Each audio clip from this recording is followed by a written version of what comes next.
صفات هل يمكن إيقافي كيف লোকের মন্দ আমি চিনি না।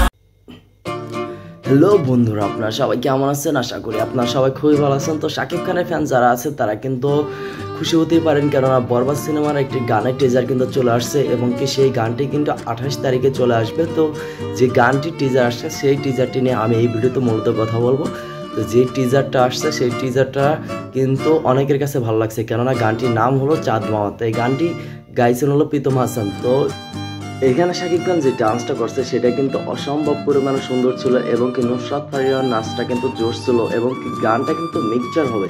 আরেকটা কথা হলো কিন্তু গানটা কিন্তু আপনি শিওর থাকেন যে এটা ভাইরাল হবে, কেননা অসম্ভব পরিমাণ সুন্দর একটি গান হবে এটা।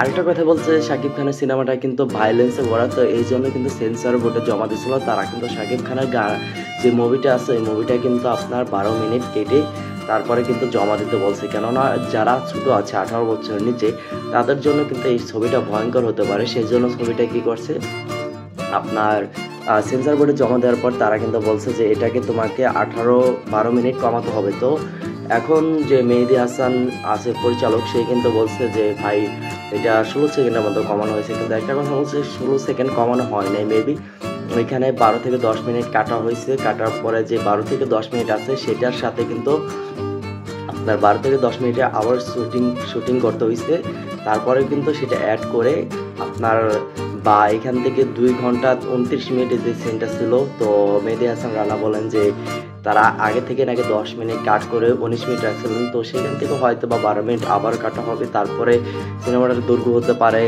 মেবি হয়তো বা 2 ঘন্টা 8 থেকে 10 মিনিট।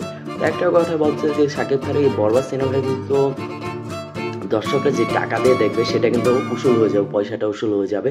তো যারা শাকিব খানের ফ্যান অবশ্যই আমার এই ভিডিওতে সাড়া দিয়ে যাবেন, কেননা শাকিব খানের যে গানটি আসতে আসতে চাঁদ মামা সেই গানটি আপনারা অবশ্যই দেখবেন কিনা তা অবশ্যই কমেন্ট করে জানাবেন। আরেকটা কথা বলতে চাই যে শাকিব খানের যে ঈদের সিনেমাটা বরবাদ সেটির জন্য আপনাদের মতামত কি তা অবশ্যই কমেন্ট করে জানাতে ভুলবেন না। তো দেখা হবে পরবর্তী কোনো ভিডিওতে, সে পর্যন্ত ভালো থাকেন, সুস্থ থাকেন, আল্লাহ হাফেজ।